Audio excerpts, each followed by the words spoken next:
Monumental. Vivimos en un mundo en constante cambio que usted merece entender, porque es imposible interpretar la realidad que vivimos sin conocer cada uno de sus colores. Porque muchos son los tonos de la actualidad. Presentamos Matices.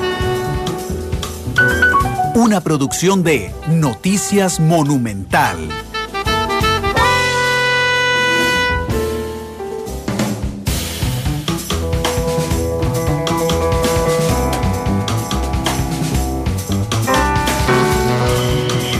Hola, ¿qué tal? Buenas tardes, bienvenidos a Matices, este programa de Radio Monumental, que es una producción del Departamento de Noticias, en el que analizamos los temas que son noticia en Costa Rica y en el mundo. Muchas gracias de verdad por estar con nosotros en este primer programa de la semana. La elección 2018 tiene muchísimas particularidades, hay una en concreto, y es que los candidatos presidenciales de esta ocasión, los que van a segunda ronda, son periodistas. No basta con que sean periodistas para encontrar similitudes interesantes, más allá de aquella famosa lámina de que los dos tocan guitarra, tienen el mismo apellido, pero bueno, lo que interesa para este programa es la profundidad. Ambos son periodistas. ¿Por qué digo que ambos son periodistas? Porque la última encuesta del panel que ha hecho el Centro de Investigaciones y Estudios Políticos de la Universidad de Costa Rica, que estuvieron el jueves con nosotros, Ronald Alfaro, cuando le pregunto a don Ronald qué incide en la intención de voto, o en el voto en particular, Ronald Alfaro me dice: las noticias influyen enormemente. Y entonces Ronald amplía y dice, por ejemplo, yo nunca le recomendaría a un candidato presidencial pelearse con la prensa. Aunque los actuales candidatos no se han peleado con la prensa, lo cierto es que ha habido roces de fondo que tienen que ver con acceso a información pública, que tienen que ver con responsabilidad, que tienen que ver con el relato que ellos han armado a través de la campaña. Uno de ellos, en el caso de Fabricio Alvarado, nos puso a llenar un formulario poco común para poder entrevistarlo. Decía que era común en las oficinas públicas en este momento que se haga. Yo no conozco una sola que lo haga, pero bueno, tal vez don Fabricio sí la conozca. Y el otro detalle es que le prohibieron a sus diputados electos conversar con la prensa después, y hay que decirlo, de que por lo menos dos de ellos demostraron un absoluto desconocimiento de la actualidad nacional y de lo que pasa en Costa Rica. En la otra acera, Carlos Alvarado, también periodista, ha insistido en reunirse sin comentarlo a la prensa con diversos sectores. Sé de gente de su campaña que había advertido que esto era un error. Sin embargo, en los últimos días volvió a repetirse el tema de las reuniones en privado, que nos enteramos por la contraparte. Es decir, por la otra persona que está reunida con él y no por el candidato presidencial del Partido Acción Ciudadana. Es por eso que hoy planteamos un programa que tiene que ver con la comunicación de los candidatos, con su relación con los medios de prensa, de su relación con el público, con los medios de prensa, sobre todo en una coyuntura donde las redes sociales han permitido algo que para los periodistas es muy peligroso, pero también para la sociedad es muy peligrosa, y son los mensajes unilaterales. Un Facebook Live, por ejemplo, de un candidato presidencial que dice lo que él quiera y uno no le puede repreguntar, o escoge las preguntas que responde a través del Facebook Live. Es una opción un poco peligrosa en la coyuntura actual. Por eso invité a Gustavo Araya, nuestro analista en comunicación política. Digo nuestro, todo el mundo se va a resentir, es de más medios de comunicación. Pero bueno, aquí estoy poniendo el sello de Monumental. Don Gustavo, honor, bienvenido. Un honor, y ahí tome nota. Ahí, ¿cómo se llama? Consentimiento de que así lo digan, no hay problema. De hecho, parte que esté aquí es parte de esa fidelidad para con Randall y para con el proyecto que ha llevado a cabo con la radio y con el noticiero y con Matices en particular. Y muchísimas gracias, un honor estar con vos, Randall. Gracias, Gustavo, que siempre nos ha apoyado, no solo, digamos, en los momentos cúlmines de las transmisiones especiales, sino que yo no recuerdo hace cuánto nos sigue en Twitter, por ejemplo, Gustavo Araya, pero ha sido analista de muchos años ya en Noticia Monumental. Así es. Y también está con nosotros el colega periodista Enrique Rivas, quien en Twitter es en segundos. Enrique, bienvenido a Matices, ¿cómo te va? Hola, ¿qué tal? Muchas gracias por la invitación, feliz de estar aquí hablando de un tema tan importante y con grandes profesionales en esta mesa, pues para hablar de algo que le importa, no, creo que no solo a los periodistas, creo que le debería importar a todo el país de cara al próximo 1 de abril. Sobre todo cuando yo decía acceso al derecho a la información, hay que tener muy claro que todas las declaraciones internacionales, los convenios internacionales, plantean el tema del acceso a información pública no como un derecho de los periodistas, es un derecho de la ciudadanía. Y además porque estamos en un momento de crisis de la información, donde usted abre Facebook el día de hoy o Twitter y tiene 1000 fuentes diferentes, y lo que nos diferencia a los periodistas y a los medios de comunicación serios de ese montón de información es que nosotros la confirmamos, la balanceamos, buscamos a la contraparte y se las damos ya procesadas para que usted tenga la confianza que normalmente se tiene en los medios de comunicación tradicionales de establecer las versiones diferentes que se dan en las campañas presidenciales y en general en la vida. Gracias a las personas que ya están con nosotros en Facebook Live, que es una plataforma donde nos pueden observar también. Ya hay 120 personas con nosotros. Gracias por estar con nosotros. A Walter Quesada, a Edgardo Acuele, a Arsenio Murillo, a Randall Camacho, a todas las personas que se suman, a la doctora Alejandra Castro, a Cherio Avea, a Luis Lafitte, que se suman a esta transmisión. Muchas gracias de verdad por estar con nosotros. Nos pueden escuchar en radio en vivo 93.5, monumental.co.cr en cualquier parte del mundo, CR móvil a través del teléfono celular. Esta noche a las 8 la repetición en Canal 2 y a las 9:30 el reprise a través de la radio. Gustavo, en términos de relación de los candidatos presidenciales ganadores, don Fabricio y don Carlos, con la prensa, ¿cómo ves esta campaña política? Digamos que varias cosas. La primera de ellas, en un caso en particular, no tan evidente en el otro, hay una especie de sorpresa por haber, digamos, llegado, o se nota la sorpresa por haber llegado, digamos, a esta segunda ronda. Lo digo en el caso específico de don Fabricio, porque esto no puede basarse en esas acciones inmediatas de tratar de acomodar, según sus propios intereses, la comunicación. La comunicación, como bien lo señalabas, cada vez más no solamente es la comunicación, no solamente es la herramienta, no solamente es el flujo de información, no solamente es el canal de comunicación, sino también es lo no dicho. Y hay una máxima que dice, ¿verdad?, que todo comunica. Y esto también, este tipo de acciones comunican efectivamente que no parecía que estaban, digamos, preparados para esto que ellos dicen que fue una avalancha y para ordenarse y tal.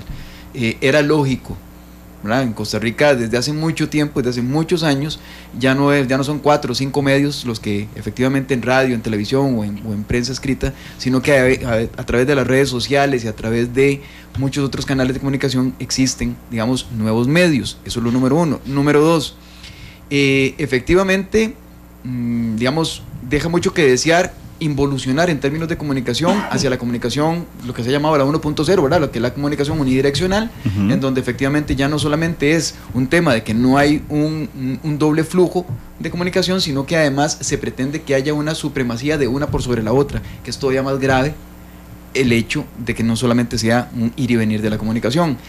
Número 3, el hecho de acallar unas voces precisamente para tratar de concentrar la comunicación solamente en el candidato, deja mucho que desear precisamente en términos de la comunicación que así se podría establecer a través, por ejemplo, de la Asamblea Legislativa, que es absolutamente necesario y que además de alguna manera podía haber sido tomado como un apoyo, no ahora que está más bien como les juega en contra, les pudo haber jugado a favor para decir, bueno, no teníamos equipo, esa era la principal crítica. Bueno, vea, nuestros diputados y diputadas están al tanto de la legislación que llevamos como partido, pero además de otra legislación presente en la Asamblea Legislativa en este momento, o sobre el tema de déficit fiscal, que es como el tema más caliente que está en la Asamblea Legislativa en este momento. Y entonces empezar a tratar de, digamos, quemar esa etapa muy rápidamente y salir fortalecidos.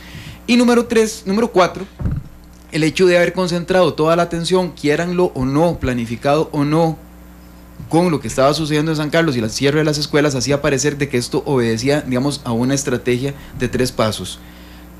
Digamos que enclaustro a la prensa, cierro los canales de comunicación y por otro lado desvío la atención hacia un tema que no está ni en la capital, que no está ni concentrado en medios de comunicación y que está concentrado en solo una de las dimensiones de lo que efectivamente se está discutiendo en el país, no menos importante ni más importante, una de todas, y que pareciera que ha estado secuestrando la agenda nacional. Así es, de hecho yo quiero dejar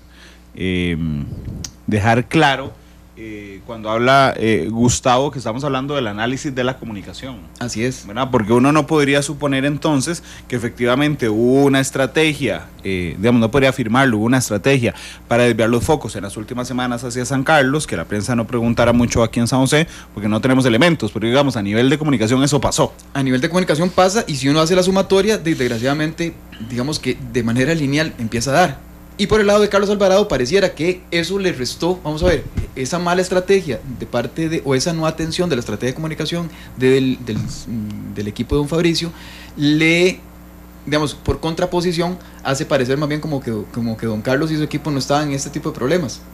Entonces inmediatamente la atención se centra sobre ellos. No quiere decir que don Carlos no haya tenido problemas de comunicación, probablemente los ha tenido, pero concentra más la atención en la otra parte. Solamente en el mundo conozco una experiencia en donde las entrevistas y las solicitudes de entrevistas se hacen a través de línea. Caso de Rajoy en España. ¿Y se adelantan las preguntas también? No, entiendo que no.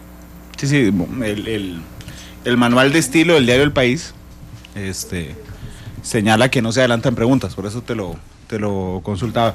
Enrique, ¿cómo has visto vos, que le has seguido ya varias campañas electorales, la relación de los candidatos con la prensa? ¿Cómo has visto justamente la relación de estos candidatos presidenciales con los medios de comunicación? Aquí hay un tema interesante, y es que ninguno de los dos candidatos podría decir que tiene al 100% ganada la elección de la segunda ronda. Todos hemos visto que han ido a buscar otros partidos, otros precandidatos, etcétera, otros expresidentes, y el hecho de que no le hayan explicado a la prensa que están haciendo estas cosas, en el caso de Carlos Alvarado con el tema de la Iglesia Católica, con el tema de Laura Chinchilla, de Juan Diego Castro, da mucho de qué hablar de hacia dónde quieren dirigir su estrategia de comunicación. ¿Por qué? Porque en ese momento hay adhesiones que sirven y hay adhesiones que no sirven. O sea, en este momento yo estoy seguro que Carlos Alvarado y Fabricio Alvarado tienen miedo de salir a decir al aire cuáles son los puntos específicos que están tocando en esas reuniones que están hablando. Por encima de la foto que toman en los medios, por encima de la declaración que dan post reunión, hay adhesiones que no les sirven. Por ejemplo, la adhesión de Sergio Mena a Fabricio Alvarado. Esto ha generado entre la gente una gran comentarios negativos. Pero la prensa ha hecho también que se dé a conocer ese tipo de cosas a favor de dar a conocer la información. ¿Cómo se ha manejado en otras campañas políticas? La gente, o por lo menos los candidatos, siempre han tenido la apertura hacia los medios de comunicación. Porque al final, uno, como es periodista, en el caso de los periodistas, de los medios de comunicación, aunque el político es la fuente, uno no puede ser amigo del político al final, porque uno no podría tener ese balance objetivo para poder dar la información. En campañas anteriores, yo recuerdo la campaña pasada, que fue Johnny Araya, que renunció, y Luis Guillermo Solís, la apertura en el caso del PAC fue completamente distinta. Siento que ahora lo están tomando muy acallado por el miedo de que la prensa haga esos análisis que le resten votantes a los candidatos actuales que van a ir a la segunda ronda. Conforme lo demuestra el panel del CIEP, Enrique, ¿vos estás de acuerdo, para ir un paso más allá en la conversación, de que efectivamente las noticias son importantes para los candidatos? Sí, claro, y no solo en Costa Rica, en el mundo. O sea, la campaña de Donald Trump en Estados Unidos, o por lo menos esa campaña, fue la mayor campaña política donde hubo fake news, o sea, falsas noticias. Entonces imagínate lo importante que es para un candidato el hecho de que los periodistas saquen información al respecto de, o sea, noticia que salga, noticia que polariza votantes. O sea, por eso se están cuidando tanto en el tema de qué información brindar, en el tema de qué fotos sacarse, en el tema de quién ir a visitar, en el tema de cómo yo como candidato me voy a proyectar ante la gente, porque los medios están jugando un rol muy importante. Y no está pasando ahorita solo por la elección del 1 de abril, está pasando desde las elecciones del 4 de febrero. La gente ahorita está muy cambiante, la gente ahorita podría decir, hoy voy por Fabricio, tal vez mañana me gusta un poquito más Carlos Alvarado, y luego cambia, dejando de lado la gente que sí es fiel, ¿cierto?, a los candidatos. Los indecisos, hay mucha gente que todavía dice, no sé por quién votar, y las noticias podrían hacer que yo me vuelque por uno, me vuelque por otro, un día antes del 1 de abril en este caso. Gustavo, la importancia de las noticias. ¿Concordás con el CIEP de que efectivamente es uno de los elementos que más contribuye a la decisión de voto? Sin duda alguna, y si me permite contextualizarlo, Randall, si me permites, varias cosas. La primera, usted puede hacer lo que quiera. Muchas gracias. La primera de ellas es, tomemos en consideración que los partidos políticos por sí mismos, en esta campaña en particular, pero en campañas anteriores, no han sido generalmente, digamos, los mejores generadores de procesos de comunicación, ¿verdad? Digamos, en esta campaña adolecieron en mucho de constituirse en las fajas de transmisión de comunicación de la ciudadanía hacia los partidos políticos y los partidos políticos hacia la ciudadanía. La campaña electoral no funcionó en esos términos. Prácticamente ninguna de las estrategias de campaña daban a conocer, digamos, como que efectivamente hubiesen temas de fondo que uno pudiese, digamos, que estuvieran dentro de la lógica de la discusión cotidiana, digamos, de la agenda política. Prácticamente fueron topados los partidos políticos por el tema del cemento, ¿verdad? Si nos convertimos en un momento cementocéntrico, en donde todo giraba en torno a ese tema. Yo contabilicé 482 informaciones entre agosto y octubre del 2016 al 2017, y eso hacía que tuviéramos más de 1.4 informaciones diarias, tomando sábados y domingos. Eso quiere decir que cualquier noticia que saliera de un partido político iba a ser simplemente borrada por la inundación que estaba causando el cemento. Sobre esa lógica, obviamente, el único que catapultó fue don Juan Diego Castro, pero se catapultó porque usó la agenda a su favor. El resto de los partidos políticos no pudo posicionar una sola de sus ideas, digamos, o no logró posicionar tan claramente ninguna de sus ideas. Entonces, a falta de que los partidos políticos lo hicieran, lo hacen precisamente los medios de comunicación. Además, tenemos una cultura, y esto hay que reconocerlo, digamos, es una crítica que hemos tenido como sociedad, y yo creo que es autocrítica, a que no nos informamos realmente. Digamos, los medios de comunicación tenemos una variedad muy amplia de medios de comunicación, pero en términos reales, digamos, no leemos la información, no leemos el titular y un par de subtítulos y alguito, ¿verdad?, como para consumir.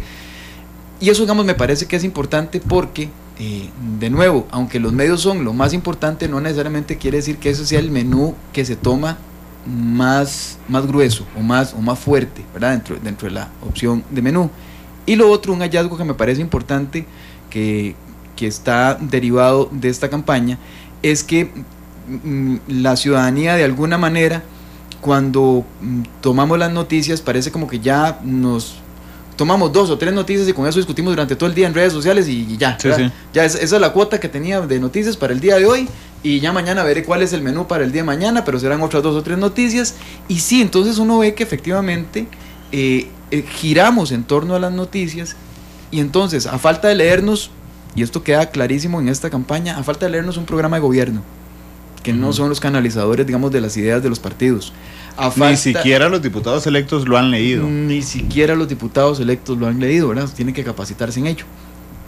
Cuando no hacemos uso tampoco, digamos, se discuten las guías sexuales, ¿verdad?, las guías sobre sexualidad y afectividad del ministerio, pero nadie lee en las noticias, no es de ahora, o sea, las noticias salían desde el 2012, 2013. Entonces se discuten guías que ya son guías anteriores. Cuando a mí me da, o sea, no sé qué me daba como ciudadanía, me da como una pena, ¿verdad? Es decir, es que mis hijos no los voy a mandar no se preocupen, mándelos, que no se la van a dar, porque no están en la escuela, ¿verdad? Cuando se cantó el himno nacional de Nicaragua en nuestras escuelas, que la ministra dijo: esto no es una directriz, esto no es una orden, esto es voluntario, es solamente en ciertas escuelas y es en aquellos lugares en donde el profesor o profesora considere que la población nicaragüense puede cantar el himno nacional. Cuando se dio creo que fue el 15 de septiembre de hace 2 años, se causó un furor nacional impresionante. Bueno, yo salí hasta insultado, ¿verdad?, con toda la xenofobia del caso, recuerdo, ¿verdad? Y entonces yo decía, pero lean, es que es como increíble. Sí, a pesar de que somos altamente consumidores de noticias, no necesariamente somos buenos consumidores de noticias, que es diferente. Y entonces hoy estamos en una discusión país en donde pareciera que efectivamente sí, las noticias son importantes, sí, los debates vienen a cumplir las falencias que como ciudadanía no cumplimos al leernos los programas de gobierno y al leernos cuáles son las políticas públicas, pero lo hacemos ahí más o menos.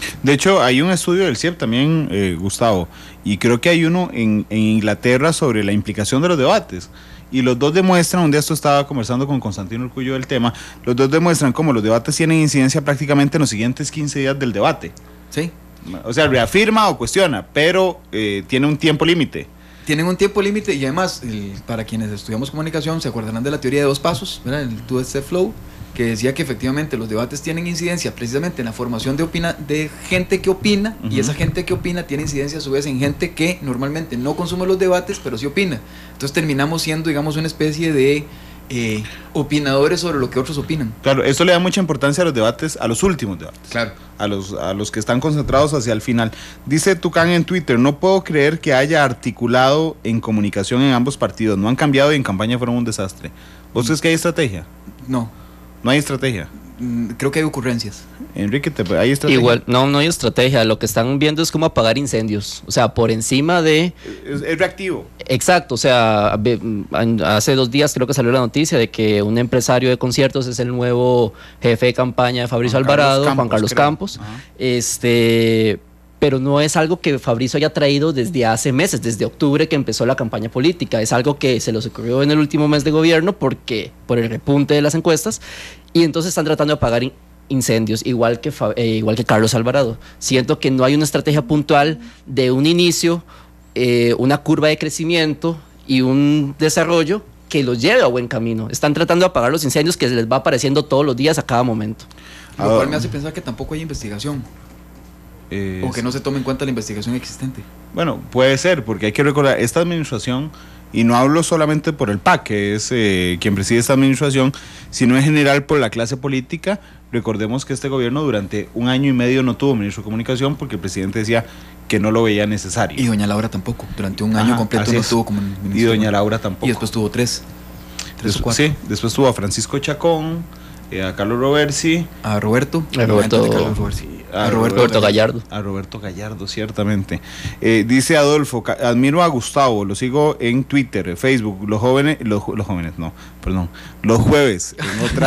en otra emisora, etcétera, que creo que es en Radio U, ¿verdad? No, los jueves es en Colombia. Bueno, no importa, saludos, un abrazo a Vilma. No, Vilma es amiga, no hay ningún problema. Son muy buenos comentarios y la manera de responder los miércoles es en Radio U. Los miércoles es en Radio, en Desayunos de Radio Universidad. Son muy buenos comentarios y la manera de responder cuando le preguntamos algo es muy buena. La mula de carga dice, ¿qué tan aceptable es esta prueba y error que están haciendo a estas alturas? Porque uno esperaría que esa gente, supongo que se refiere a los partidos, estén bien asesorada, que estén a la altura de las circunstancias en las que se encuentran.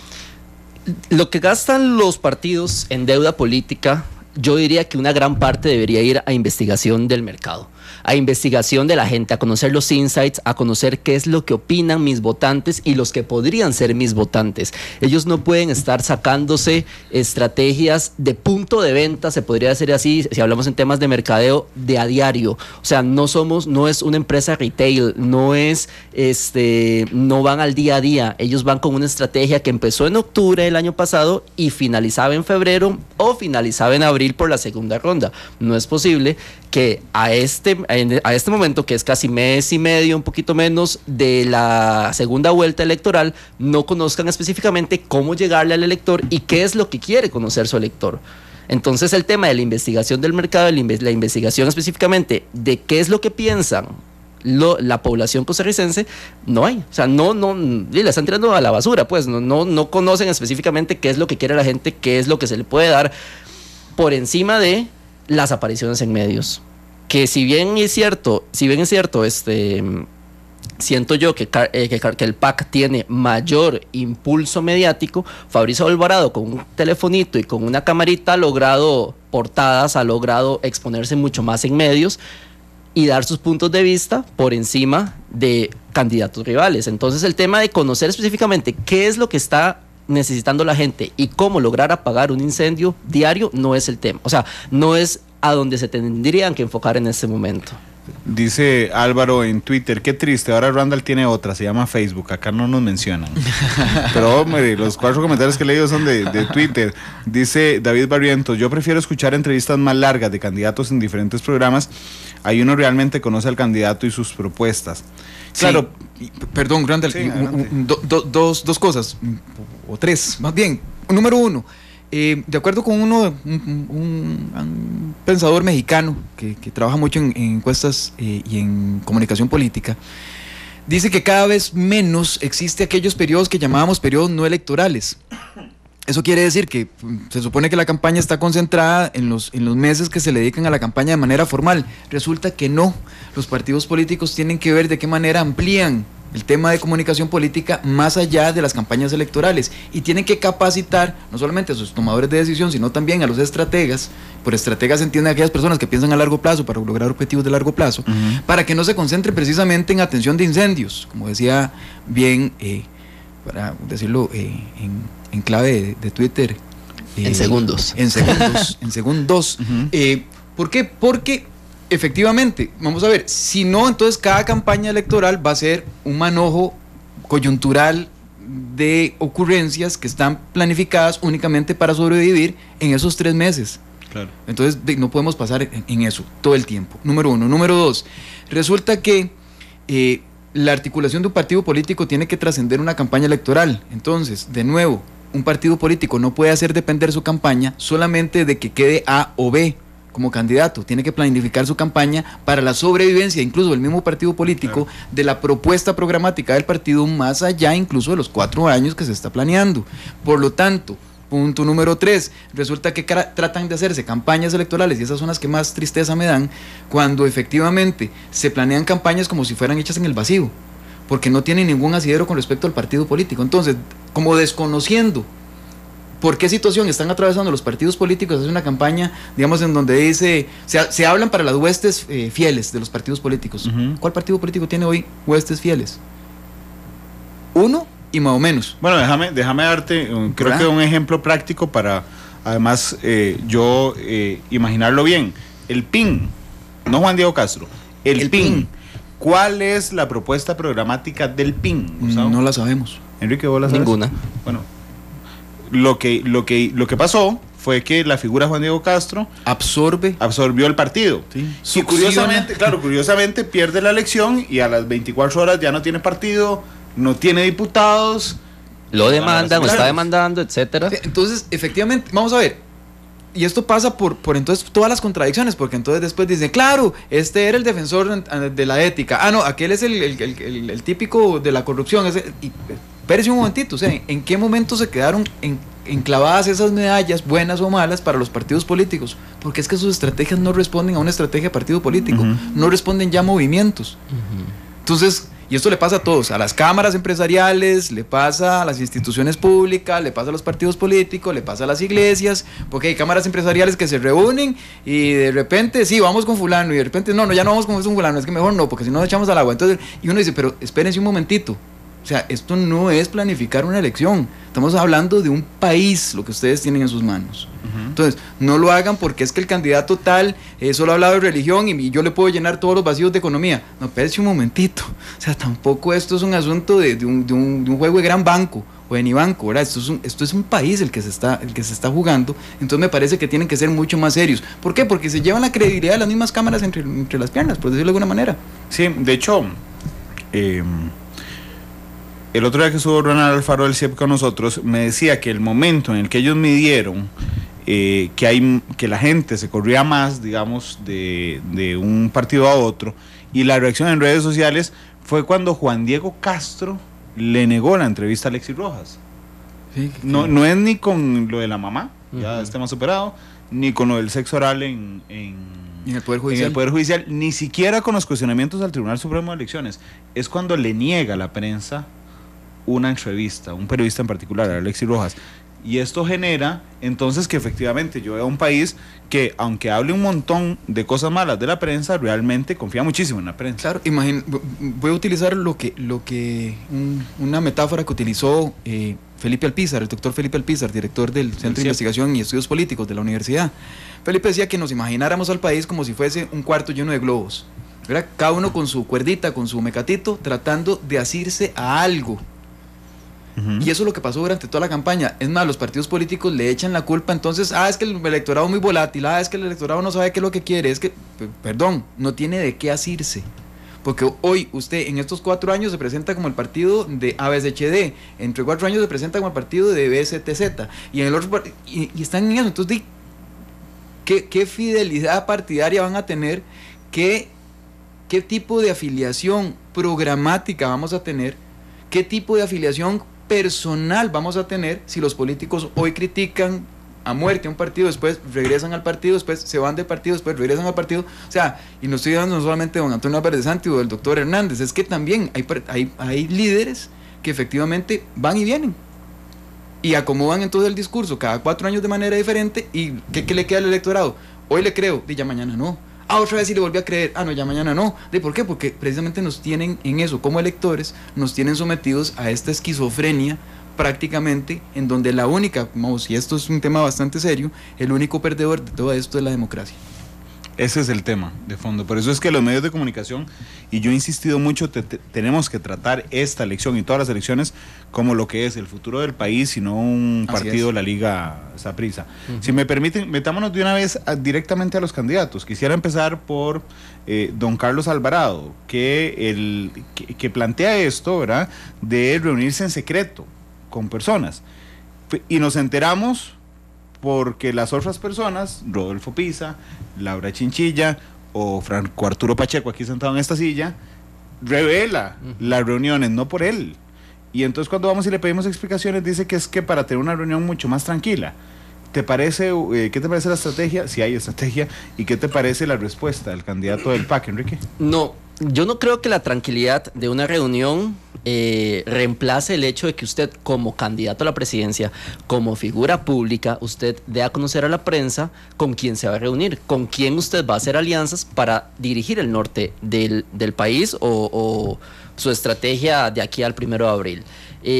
Para los que no han visto la película, que creo que está ahorita en el cine, que se llama The Post, que habla un poco sobre la filtración de la Casa Blanca y el Pentágono de archivos sobre la guerra en Estados Unidos, exacto, pasó eso, se filtraron los datos. ¿Por qué la contraparte tiene que estar saliendo a los medios a decir: yo, Laura Chinchilla, expresidenta, hablé con Carlos Alvarado? ¿Por qué no Carlos Alvarado? ¿Cuál es el miedo que tiene el PAC en este momento de decir que fue a hablar con Laura Chinchilla, que fue a hablar con la iglesia, que fue a hablar con Francisco Antonio Pacheco, etcétera? Ahí no hay estrategia. Ellos tienen miedo de que gran cantidad de sus seguidores, o más bien, ellos tienen miedo de que esos seguidores los pierdan por el hecho de las acciones que están tomando. Ahí no hay estrategia pura. O sea, ahí lo que están haciendo nada más es viendo a ver la cantidad de sectores que puedan reunirse, ver cómo logran obtener votos y ver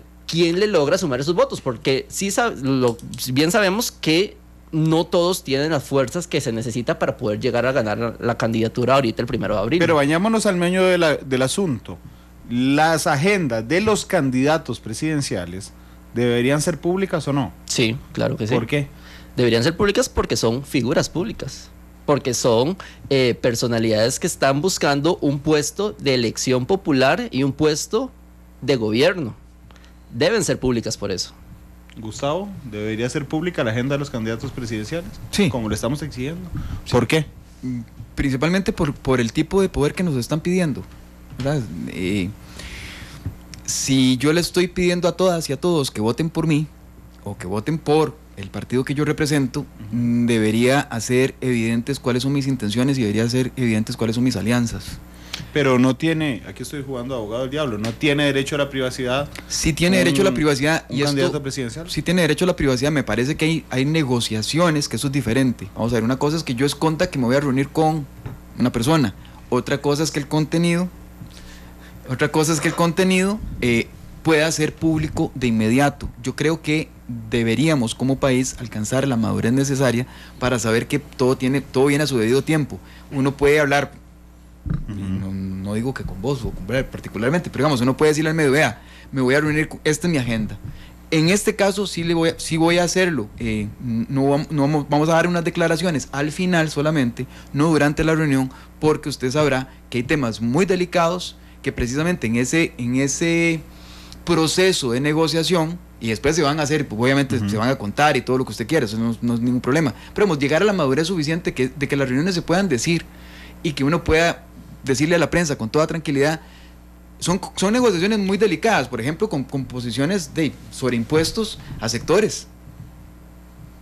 Es que aquí hay representantes de sectores y representantes de sectores, entonces esto es como jugar Jenga, como la portada de la radio de universidad de hace unos 2 o 3 días, el miércoles, más de 2 o 3 días, que es verdad que si uno quita un tuquito se viene todo se desploma. Entonces esa negociación es muy delicada, entonces uno lo que puede decir, vea señores, me voy a reunir con don Randall Rivera, estoy siendo completamente transparente, yo les voy a mandar la agenda, esta es la agenda, lo que pasa es que sí les agradecería que nos dejaran negociar simplemente, o sea, o conversar, y una vez que salimos, ahora sí, vamos a darle las declaraciones que ustedes quieran. Cuando salen, sin ningún problema. Entonces, el tema de la tranquilidad de las reuniones no podría ser una excusa para don Carlos. No es que es diferente. Es que yo pensé, vamos a ver, una cosa es que yo le pida a la prensa que sí, que mira, es que tengo que ordenarme toda la agenda, entonces que me lo haga por la página web. Tengo mis dudas. Ahorita hablamos de don Yo sí creo que se tiene que ordenar la agenda de un candidato. Un candidato en este momento donde este país está ultra fragmentado, pero hasta decir basta, en donde una cámara empresarial piensa lo que otra cámara empresarial no está pensando, en donde un sindicato está nervioso por lo que otro sindicato piensa. O sea, en estos hay mucha tensión, ¿verdad? Porque no es cualquier cosa lo que se está negociando. Pero bueno, ya que está eso, entonces efectivamente lo que uno puede hacer es decirle a su comando de prensa, vean, o a la agencia, no importa si es una agencia publicitaria también o una agencia de relaciones públicas, vean, hágame un favor, necesito que usted todo lo que tiene que ver con agenda usted me lo acomode, y lo voy a disponer de la agenda de 8 de la mañana de tal día a tal hora, y que la acomode una persona, sin nada resta. O sea, es que una página web ya te pone a pensar de que esto voy a estudiar. Bueno, pero ahorita vemos lo de don Fabricio. Te voy a poner a responderle a Sebastián Salazar. ¿Deben entonces ser públicas las agendas de los periodistas y las agendas de los analistas? Sí, claro. Sí.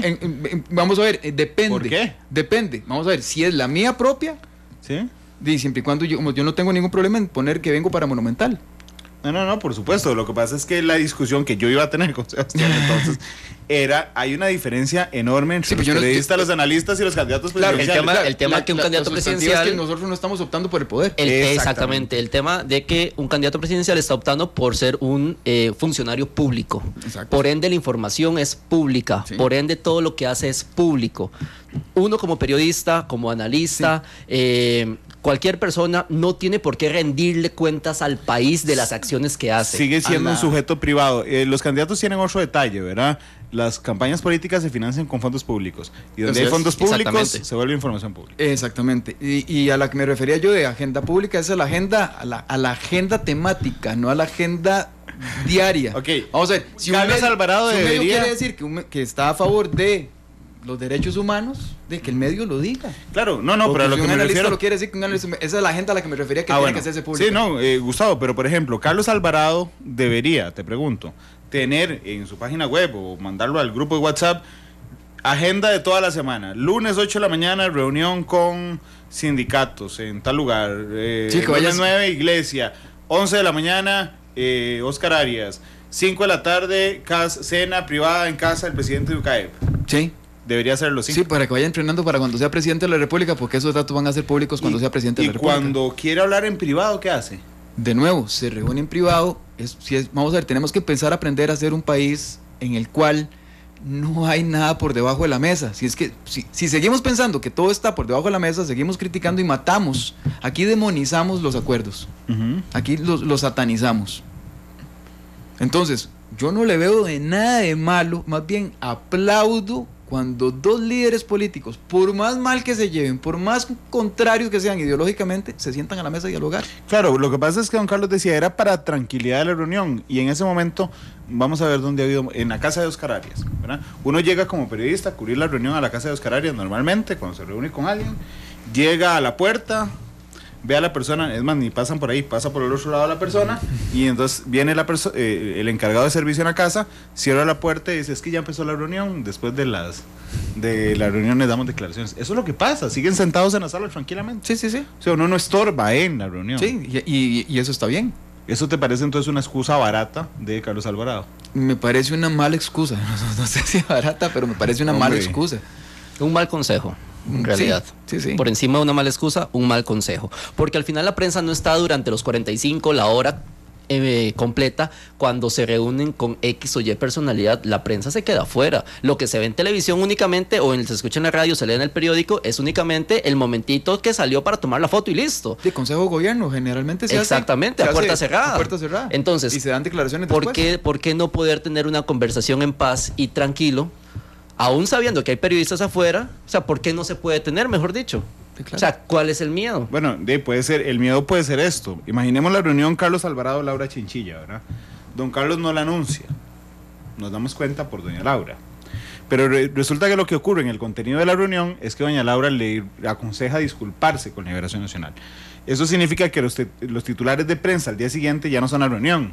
Es la exigencia de doña Laura a que se disculpe. Entonces yo me puse a pensar ese día, voy a usar una frase muy, muy popular: si don Carlos se fue de pollo, no haciendo la reunión pública, la hace pública su contraparte, dándole la lectura de lo que la contraparte quiere. De lo que la contraparte quiere. Sí.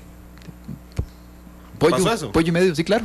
Claro, porque él no pudo manejar la información, él no tuvo al 100% la información para dar, y entonces dejó que en este caso doña Laura Chinchilla dijera lo que ella quería que los medios hablaran. Entonces hubiera sido más inteligente don Carlos decir: me voy a reunir hoy con doña Laura Chinchilla. Exactamente. Le voy a poner un ejemplo práctico de una agenda bien manejada. Independientemente de quién sea, nada más pongámoslo en contexto. Okay. Huracán Otto. Hay pleito en Upala. Y hay pleito bravo de camisetas de partidos políticos en medio, ¿verdad? Ana Elena Chacón, como segunda vicepresidenta de la República, va a la zona. Sale en una grabación de un video con el alcalde del lugar. Salen los dos juntos. Y los dos dicen: ¿qué le pareció al alcalde tal cosa? Ah, muy bien, porque está acá. Y estamos trabajando juntos en esto. Así estamos trabajando. Y listo. Y terminó.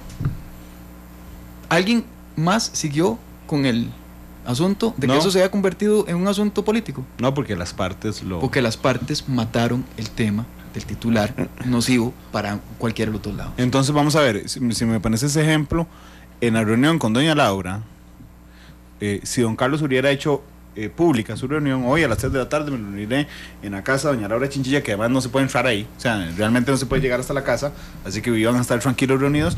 Tras la reunión daré declaraciones. Con doña Laura. Con doña Laura. Sí. Es mucho más útil, por supuesto, para el relato en general, que se siente la prensa al frente. Doña Laura, ¿qué le aconsejó a don Carlos? Le aconsejé que le pidiera disculpas. Don Carlos va a pedir disculpas. Yo no tengo problemas. Es más útil en términos, y aquí creo que comulgamos por lo que acabas de decir, es mucho más útil porque hasta simbólicamente vas a aparecer en una sala, 2 sillones y los dos conversando. La foto va a ser los dos. Claro. Como la de don Oscar.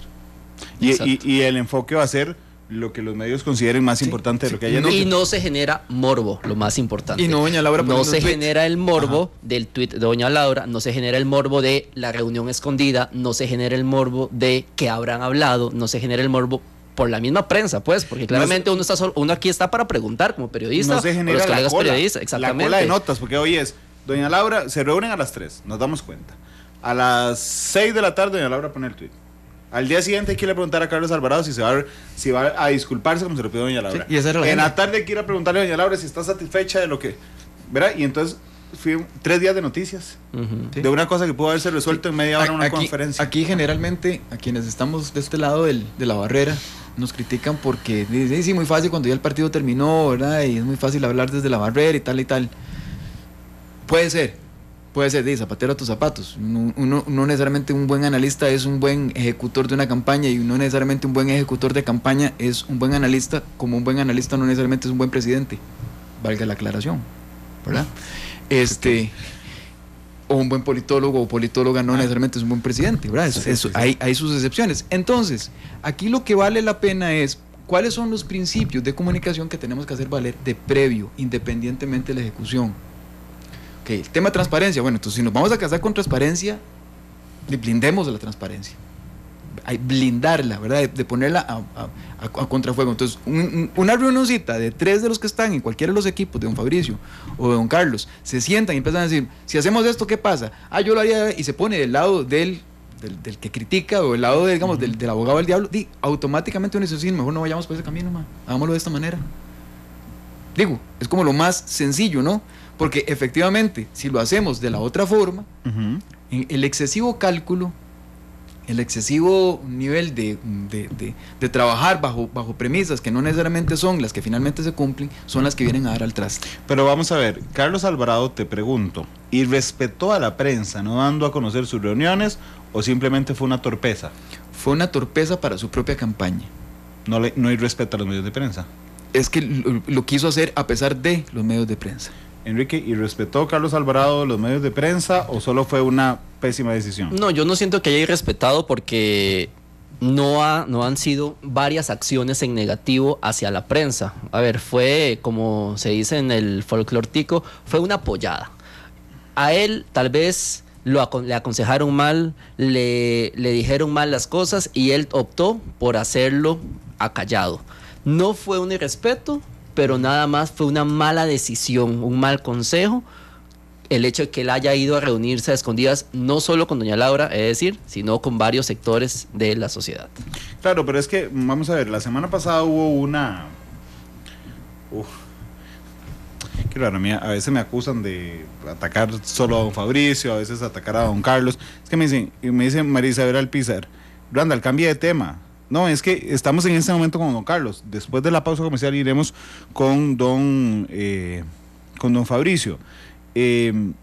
Aquí el tema es que el otro día estaba aquí el presidente de la UCAEP, Franco Arturo Pacheco, la semana pasada, que sé, y lo digo públicamente sin ningún problema, que se molestó por la entrevista, porque la conclusión evidente que salió es que él apoyaba a don Fabricio Alvarado, aunque se resistió toda la entrevista a decirlo, pero bueno, sé que le molestó la entrevista que le hicimos.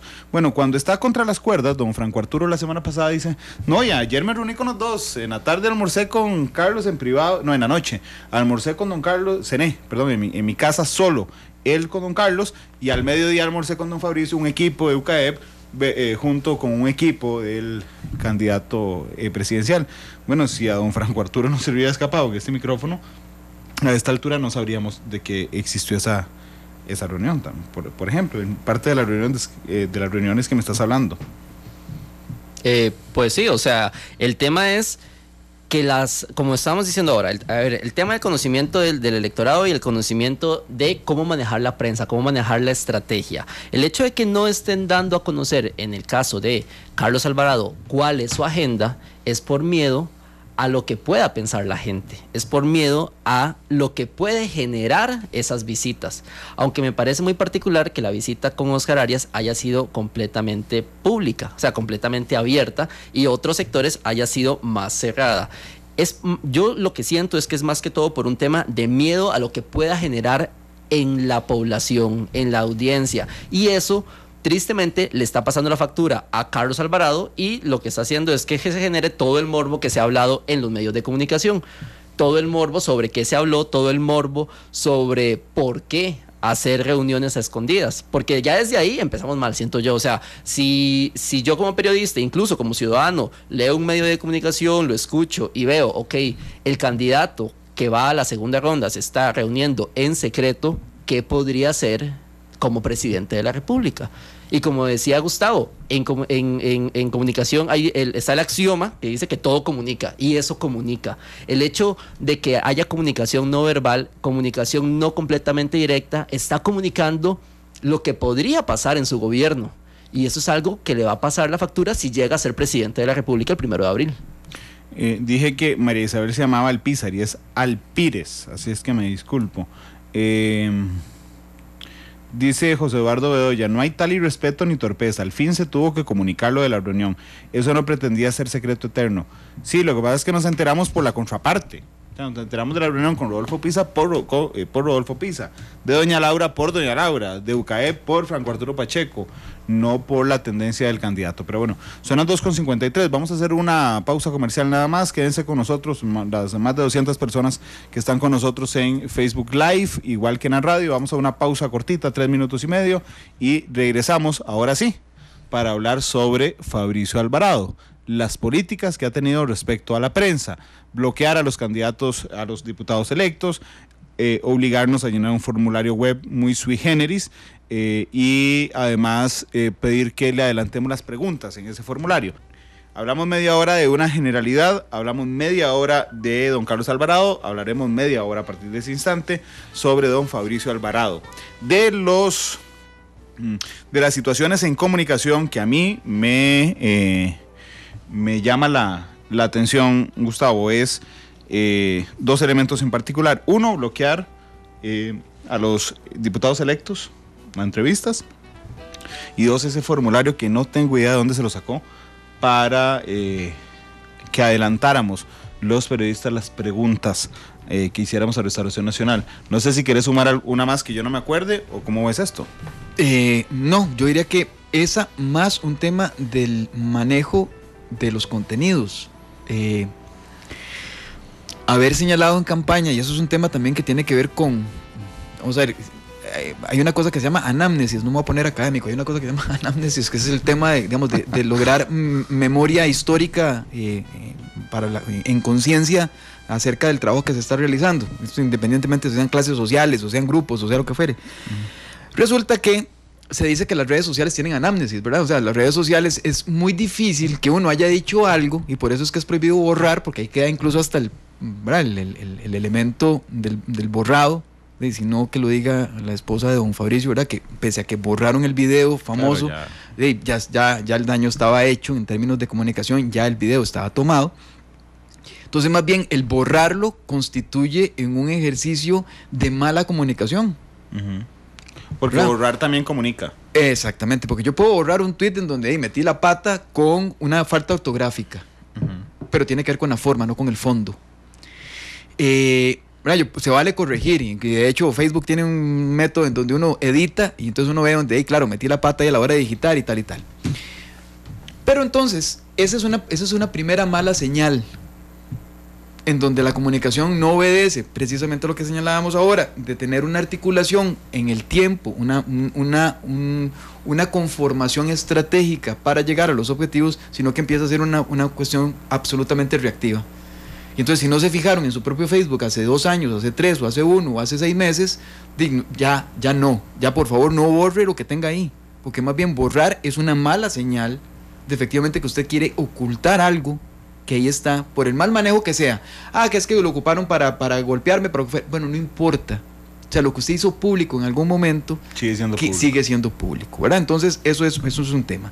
Número 2, el asunto de pasar por un formulario. Uh-huh. No hay manera de que esto comunique orden. Es que no hay forma de que esto comunique orden. Si ellos dijeron que es para ordenar a la prensa, bueno, a la prensa no se le ordena, empezando por ahí. Bueno, no es un tema que usted pueda decir, bueno, no, va primero fulano, no, usted cuando usted incluso convoca una conferencia de prensa, usted no convoca a unos primero y otros después, convoca a todos, sí, a todas y todos. Entonces es un asunto también de pensar que estamos como una especie de conferencia de prensa permanente. Entonces a la prensa no se le ordena en ese sentido, lo cual entonces deja ver que someter a la prensa a un formulario es un mal indicador, porque precisamente es la mala señal de que quiero de previo. Y si mis críticas están en que no tengo equipo, en que no tengo ideas, de ahí me estás dando argumentos precisamente para señalar precisamente las 2 principales falencias que se han señalado durante la campaña. Uh-huh. Porque entonces usted me hace pasar por un cuestionario, quiere decir que usted quiere prepararse, número 1, y número 2, que usted va a buscar con quién prepararse para la respuesta. Entonces comunica mala preparación y malas vocerías. Absolutamente. Y para remachar, como si el asunto no fuera todavía grave, entonces se hace lo de mandar a callar a las vocerías que tengo además autorizadas políticamente y públicamente. Uh-huh. O sea, vamos a ver, es una muy mala señal que habiendo interlocutores ciudadanos escogidos por voto popular, ahora no puedan hablar. Porque yo como elector tengo no solamente el deber, sino también la exigencia, puedo hacer valer la exigencia de que esa persona me cuente qué va a hacer en la Asamblea Legislativa. Entonces, con mi representación. Entonces no tiene nada que ver, es que aquí hay una diferencia. Centrémonos en lo de los candidatos electos, los diputados electos, son electos ya. Así es. Ok, es una. Ostentarán un puesto en el primer poder de la República. Así es, y estarán con temáticas muy gruesas en cada una de las comisiones legislativas. Y yo no quiero, además son una fracción muy grande, yo no quiero, y he luchado contra esto prácticamente durante el último mes, una persona no se califica por su grado de escolaridad. Por lo que es. O sea, sería discriminatorio que alguien venga a decir fulanita o fulanito no puede ser diputado porque, voy a ponerlo a lo más simple, es jardinero, por ejemplo. No puede. No se puede discriminar de esa forma. Pero sí hubo medios de prensa que decían, y publicaciones en redes sociales un montón, que decían un máster en Derecho versus una estilista de Restauración Nacional. Eso es absolutamente discriminatorio. Claro. Lo que yo sí critico no es la escolaridad ni los títulos. Lo que yo sí critico es el conocimiento de lo que proponen. Exactamente. Que pasa por que no importa cuál es el título que tengan, o si no tienen título, tiene que ver con que por lo menos se hayan leído su plan de gobierno. Porque si no tenemos al caso de doña Carmen Quesada multiplicado por 1000. ¿Y por qué pongo doña Carmen Quesada? Porque doña Carmen Quesada llega a ser diputada con el movimiento libertario, pero cuando uno empieza a hablar con ella en entrevistas y ya ve las posiciones, uno dice, por Dios, doña Carmen, o no se leyó el programa de gobierno del movimiento libertario, o resulta que de la noche a la mañana amaneció pensando absolutamente diferente, porque su pensamiento no tenía nada que ver con el partido. Y entonces uno va y le pregunta a candidatos a diputados electos, de Restauración Nacional directamente sobre temas país, y resulta que no saben ni lo que dice el plan de gobierno de don Fabricio, Gustavo. Sí, lo cual es muy grave. De nuevo, no tiene nada que ver con el título. Probablemente incluso en Costa Rica haya demostrado que precisamente la responsabilidad no está del lado de el nivel de conocimiento y lo pongo así, no el conocimiento garantizado por una suerte de título. El título no garantiza, ¿verdad?, un mejor o peor desempeño. Estamos clarísimos, sino un tema de conocimiento básico mínimo del ejercicio del cargo que va a ir a ejercer. Si yo pretendo que mi partido, en este caso si fuera por ejemplo Restauración Nacional, me vaya a representar adecuadamente ante la Asamblea Legislativa para un tema de carácter fiscal, yo no le estoy pidiendo que tenga ni una maestría, ni un doctorado, ni una licenciatura en economía, pero sí le pido que cuando hablemos de encaje mínimo legal, cuando hablemos de tasa de redescuento, cuando hablemos de balanza de pagos, cosas mínimas de aquello sobre lo cual el ejercicio de su cargo va a necesitar de un conocimiento básico, al menos para que efectivamente ni sea tomada,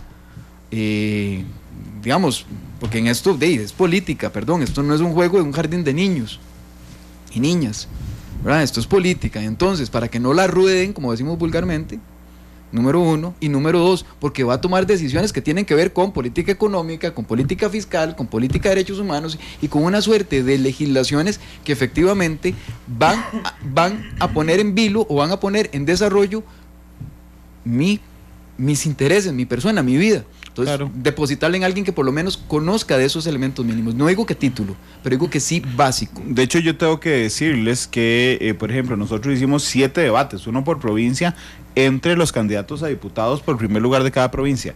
En los 7 invitamos a Restauración Nacional y solo vino a uno de los 7. Vino Jonathan Prendas, que es candidato de Heredia. Pero de ninguna otra provincia vino ningún candidato a diputado de Restauración Nacional.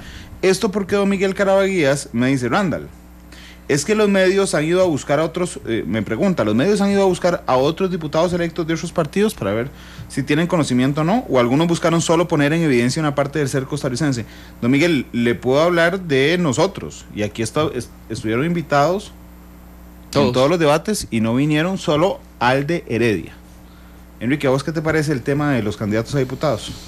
De los diputados electos, discúlpenme, que aquí me dicen, ojo, no han sido juramentados. Si eso no quita el carácter, digamos, sí, claro, de diputados que van a ser a partir del 1 de mayo. Sí, exactamente. El hecho de los diputados a mí me genera, y específicamente hablando de los diputados de Fabricio Alvarado, me genera un poco de duda lo que vaya a pasar en la Asamblea Legislativa con las acciones que el propio Fabricio Alvarado está tomando ahorita en temas de comunicación. Y quisiera saber también cuántos de esos diputados que ganó Fabricio se van a declarar independientes por X o Y razón, que también vendría a darle una cachetada, se podría decir así, al propio Fabricio, al propio candidato ahorita a la presidencia. ¿Por qué? Porque gran cantidad de los actuales ya diputados electos están solo porque tal vez los pusieron en la fórmula presidencial para poder llegar a un puesto político, pero tal vez no se esperaban que iban a llegar a la curul. Entonces, ¿qué va a pasar en el momento que empiecen los balazos, como dicen, ¿verdad? ¿Qué va a pasar en el momento en que la asamblea se ponga la cosa ruda? ¿Cuántos se van a quedar? ¿Cuántos se van a hacer independientes y luchar por sus propios intereses? ¿Y qué va a pasar con el tema de la comunicación? Que al final yo creo que es el foco en el tema de Fabricio, que él está coartando el tema de cómo llegar como periodista a solicitar la información. El hecho del formulario se puede replicar en el partido político, en la Asamblea Legislativa, que a mi parecer sería lo más negativo del mundo. Y un candidato a la presidencia, un diputado, un funcionario público, es funcionario público 24/7, a mi parecer. Usted no puede quitarse el rol de funcionario público nada más los fines de semana, ¿verdad? E irse y atropellar a X o atropellar a Y, poniéndolo un ejemplo muy grande, y decir: ya no soy diputado, ya no soy funcionario público, y luego el lunes volverse a poner la camiseta. Eso no pasa. ¿Y qué va a pasar con esos diputados? Que en cualquier momento les van a sacar fotografías, les van a pedir declaraciones, inclusive el mismo Fabricio Alvarado, si llega a ser presidente. ¿Qué va a pasar si un día, te lo topas en un avión y vos estás como periodista Randall y decís: es un momento para aprovechar para entrevistarlo? Ah, no, conéctese al wifi del avión y me manda su solicitud por correo, ¿verdad? Entonces es un poco extraño, y yo quiero ver qué es lo que va a pasar por lo menos el primer año de gobierno, porque tal vez sin discriminar, muchos no tienen el conocimiento para poder llegar a la Asamblea Legislativa, tal vez van a pelear por intereses propios y va a haber una desfragmentación legislativa ahí. Claro, pero esto le juega en contra a los partidos políticos, la escogencia de candidatos a diputados que no estén preparados. Porque, nótese los dos ejemplos anteriores. Frente Amplio, ¿verdad? Sí. Yo creo firmemente que el Frente Amplio en 2014 sacó muchos más diputados de los que ellos tenían presupuestados. Entonces tenían rellenadas las fórmulas. Claro. Y entonces, ¿qué pasó 4 años después? La gente no es tonta. O sea, el elector no es tonto. Los castiga. Pasaron de 9 a 1. El PAC también creo que sacó muchos más diputados de lo que se esperaba en 2014. 13. ¿Qué pasó? Han bajado de 13 a 9.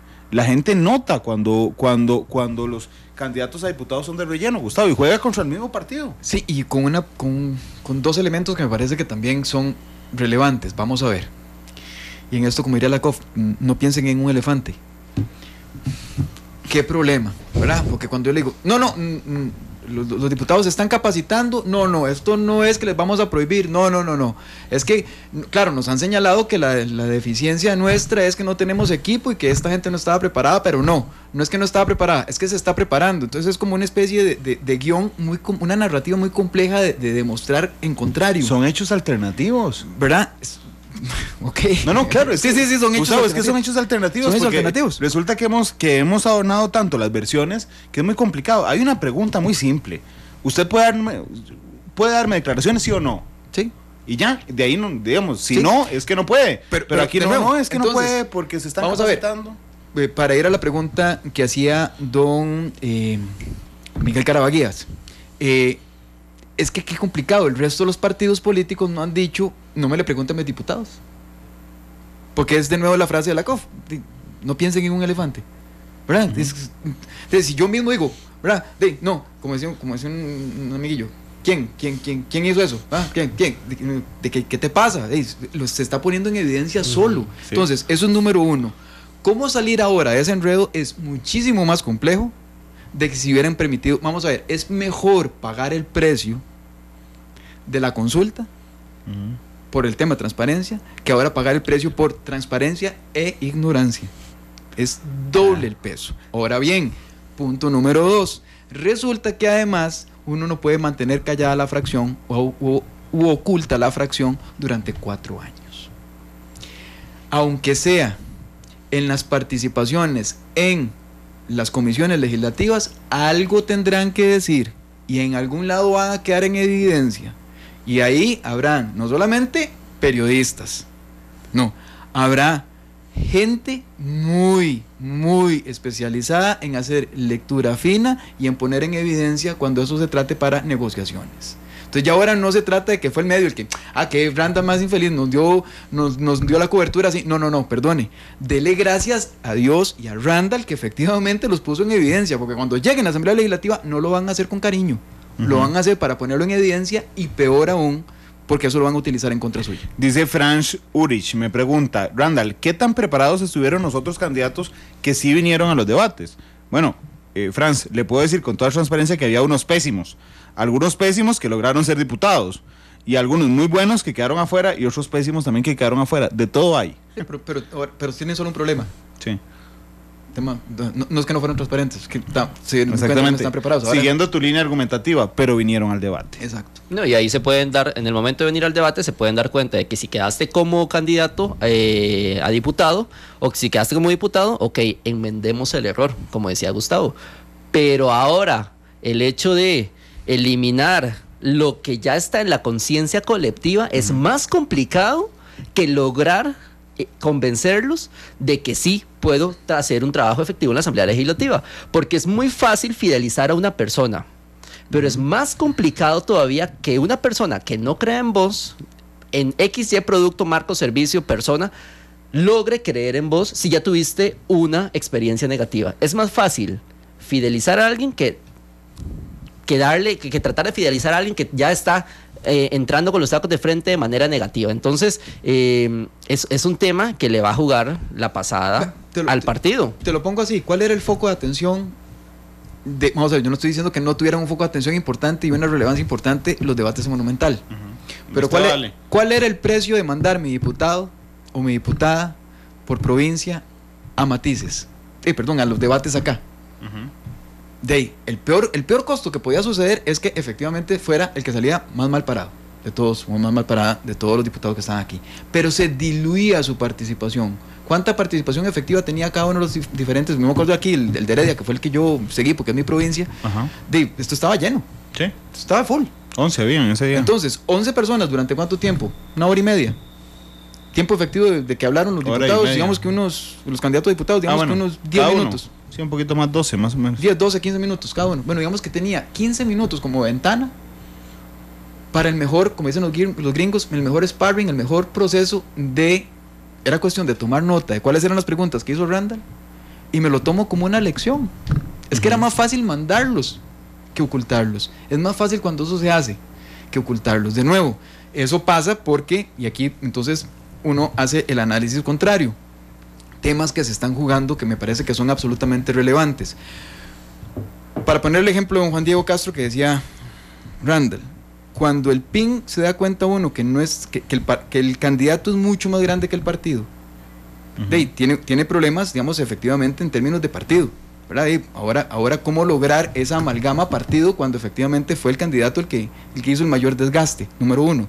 Pero cuando se trata de un partido que es una expresión político-electoral de una manifestación religiosa, de una organización religiosa, ¿cómo lo haces? ¿Me explico? Porque de la formación partidaria, o sea, los partidos políticos son generalmente formadores de cuadros dirigentes, canalizadores de demandas sociales y con formación político-ideológica de propuestas programáticas. ¿Cuáles de esas tres condiciones tiene el partido de don Fabricio? Que es el que nos está, ¿verdad? Pasan por una estructura de carácter confesional. Claro. No por una estructura de partido político. ¿Cómo haces entonces para capacitar a tus dirigentes? ¿A dónde están las fuerzas capacitadoras? En política. ¿Dónde está la canalización de demandas sociales? Dependen de una arquitectura, una estructura que no es necesariamente partidaria, es una arquitectura y una estructura de otra conformación. Y cuando tenés que hacer propuestas político-programáticas, ¿de dónde las extraes? Si tu conformación es eminentemente confesional. Claro. Entonces, evidencia, lo que estoy diciendo aquí no es crítica, porque me decía, es que usted está estoy acostumbrado a que me digan, estoy contra de uno a favor del otro. Es un tema que expone o evidencia las falencias estructurales que existen en los partidos políticos. Pero por aquí me dice Esteban Cordero, Randall, ¿dónde se lleva la carrera de diputado? Mucho ojo, yo quiero ser muy claro en esto. Yo no digo que los diputados tienen que saber absolutamente todo sobre el reglamento legislativo. Lo que pasa es que en Costa Rica los diputados llegan a través de partidos políticos. Y yo lo que estoy sosteniendo es que un diputado electo y desde antes un candidato a diputado, lo mínimo que usted le puede pedir es que sepa cuál es el plan de gobierno de su partido. Le pongo un ejemplo, don Esteban. Si yo le pregunto a cualquiera de los 57 diputados electos en este momento, qué propone su partido o qué propone su fracción respecto al tema del medio ambiente, yo lo que espero es que sepa qué propone su partido, o por lo menos que su pensamiento sea afín Sí, claro. al partido con el que llegó a la Asamblea Legislativa. Pero si no lo ha estudiado, eso demuestra que simplemente se rellenaron los campos para escoger candidatos. Sí, o si no sabe, por ejemplo, cuál es la agenda que ha llevado su propio candidato en la Asamblea Legislativa. Que por lo menos me dé 2 de 3 o 5, ¿verdad? 2 proyectos de ley que haya impulsado su propio candidato. Vamos, uno esperaría que haya algo de esa naturaleza. No sé si lo hicieron, pero bueno. Hablemos del formulario, porque aquí me están exigiendo que diga que don Fabricio corrigió el formulario. Sí, lo corrigió. Le cambió la pestaña donde decía preguntas. Pero es que era lo que decía Enrique ahora. Es mejor después el ejercicio y el esfuerzo por lavar lo que hiciste para hacer algo nuevo es mucho más pesado que no haberlo hecho. Exactamente.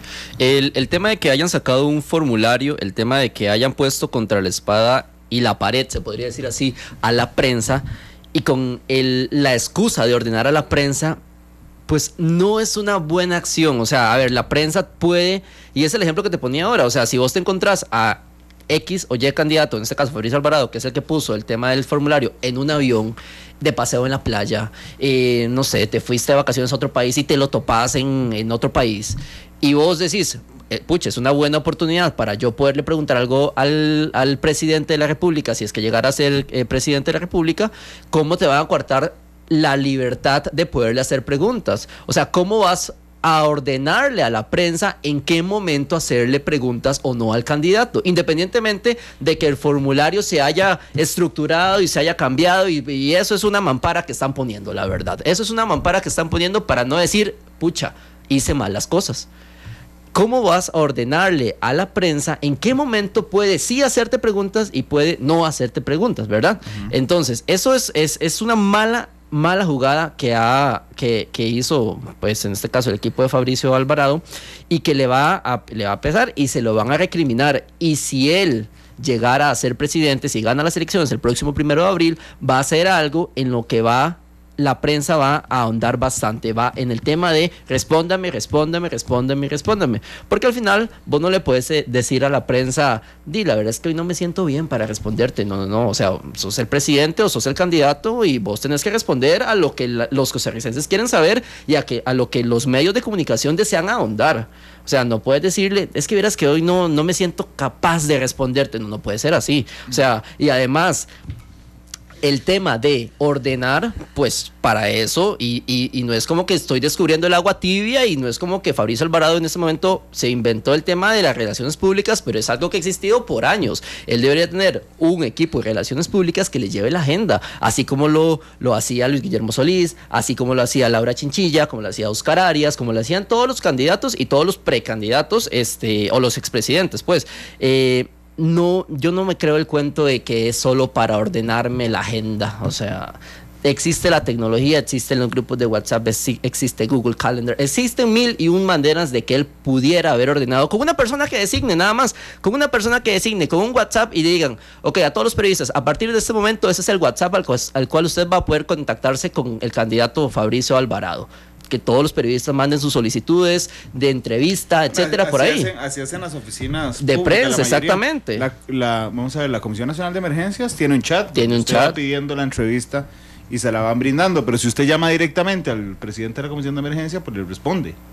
O si ahora, se lo topa, le responde. Ahora, si vos me decís que la página web es una página, es un sitio web 2.0, 3.0, todavía bien, que vos te conectás y hay un asesor que te va a responder si hay agenda, si no hay tiempo en la agenda, etcétera, todo bien, pero es un sitio web unidireccional, y los sitios web unidireccionales dejaron de ser tendencias, si lo podría decir así, hace 10, 15 años, que era cuando usted decía algo y el receptor únicamente recibía la información. Entre eso y contáctenos. Exactamente. Claro. Entonces, el tema de ahora, si vos me decís, ok, tengo un sitio 2.0, 3.0, donde yo me conecto, hay un chat en vivo con 3 agentes de servicio que me están diciendo si hay agenda, cuándo te meto la entrevista, esta es la agenda, etcétera, todo bien, pero no es así. Él está queriendo dar nada más su punto de vista, su pensamiento, y es Eso es lo que yo digo, se acabó. No es como ahorita, como la web actual, pues. Dice la mula de carga, superémoslo ya. No todo tiene que ver con la prensa. No hay nada que superar, no todo tiene que ver con la prensa. ¿Quién está diciendo que todo tiene que ver con la prensa? O sea, La mula. vamos a ver, acordémonos de que hay mecanismos mediante los cuales ya, de nuevo, punto número 1, en la encuesta del CIEP puso en evidencia que efectivamente los medios de comunicación son una de las principales formas de acceder a la información sobre la campaña electoral, ¿verdad? Sobre los temas país, y demás. Número 2, resulta que Costa Rica, y esto, bueno, mi propio trabajo de investigación con el que me gradué de la maestría en comunicación tiene que ver con eso, con consumo de medios y con consumo de espacios informativos. Costa Rica ha sido desde, no ahora, hace muchos años, por lo menos 15, que esté documentado, un alto consumidor de información. Entonces eso quiere decir que sí, efectivamente, no es sobre los medios, es sobre el papel que juega la información en las campañas electorales. Y hasta el momento no nos hemos inventado nada fuera de los medios, aunque se diga que las redes, resulta que el consumo mediático se da en las redes también. Claro, pero es que aquí el detalle es en la incidencia, Gustavo. Sí, claro. Por eso fue que los días que estuvo Ronald Alfaro del CIEP, y creo que don Felipe también lo conversó con doña Amelia Rueda en Nuestra Voz, tiene que ver directamente con la incidencia, porque es que el consumo puede ser mucho por redes, pero la incidencia, o sea, lo que tiene un efecto directamente en la decisión de voto es la prensa formal. Sí, claro. No las redes. Un día se estaba leyendo el editorial de La Nación, jueves o viernes, no recuerdo, hablando justamente sobre la estrategia de don Fabricio en este tema del formulario.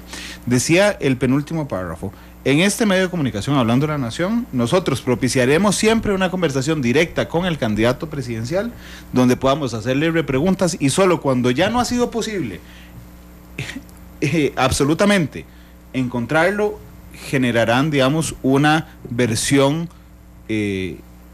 abstraída de un Facebook Live, por ejemplo, o de un video subido a Facebook, porque estamos en el momento en el que efectivamente los candidatos presidenciales aprovechan, bueno, creo que don Carlos lo hizo 1 o 2 veces, don Fabricio lo ha hecho más, dan su versión en Facebook y nadie puede preguntar. Algo que decía Enrique me parece que es fundamental, el tema de que ya, digamos, esto ya dejó de ser los 90s y los 2000. Incluso las redes sociales vinieron a horizontalizar la comunicación. Si yo quiero tener acceso a Randall Rivera, lo busco en Twitter y le hago la pregunta. Yo escogeré si la hago pública o si la hago por mensaje directo. Si no, lo busco por Facebook. Y eso ha sido una ventaja en términos de la legitimidad que sobre el sistema democrático también existe. Es que yo digo, la misma doña Laura, yo me acuerdo en época de doña Laura Chinchilla, y eso siempre se lo voy a aplaudir, a las 11 de la noche doña Laura Chinchilla contestaba un tweet. No sé cómo hacía, porque además presidencia de la República debe ser un tema, ¿verdad?, muy desgastante, y el cansancio que se debe sentir ya por ahí, el de las 6 de la tarde, debe ser impresionante, pero ella a las 11 de la noche contestaba un tweet, y lo hacía personalmente. Yo no sabía por qué personalmente, porque efectivamente habían elementos para poder detectar si había sido alguien, ¿verdad? No, era era ella, ¿verdad? Y entonces, ¿qué va a hacer don Fabricio? ¿Qué va a hacer el equipo que en este caso es el que nos estamos refiriéndonos en esta media hora? ¿Qué va a hacer? Va a decirles que cancelen todos sus Facebook, que cancelen todos sus tweets, sus Twitter, sus cuentas de Twitter, o cualquier otra que tengan. O sea, le va a quitar ese acceso que es clave en la comunicación democrática de hoy en día. Sí. Dice María Ulate García, hablen mal del PAC, sean parejos. Sí, María, yo lamento que hayas llegado tarde al programa, pero es que fue 30 minutos de hablando de la relación en general, 30 minutos del PAC criticando su relación con la prensa y 30 minutos ahora con Restauración Nacional. Quiero agradecerles mucho, Enrique, muchas gracias por haber venido. No, un placer que me hayan invitado. Fue bonita y productiva la plática del día de hoy. Espero que hayan más espacios como estos para que la gente pueda, como deber cívico, ir el 1 de abril a votar por la mejor elección, y esperemos a ver qué pasa en temas de comunicación estos días, que sí le voy a recomendar a la gente que si se quiere salir de las redes sociales, por lo menos se salga, porque se está generando una campaña de odio impresionante desde una semana antes de las elecciones, y por lo menos yo me he tratado de desintoxicar un poco, pero bueno, siempre hay que estar pendiente de todo, pero muy, muy agradecido de que me hayan invitado el día de hoy. Gustavo, muchas gracias por venir. No, como siempre, muchas gracias, más bien, y un honor compartir micrófonos con ustedes.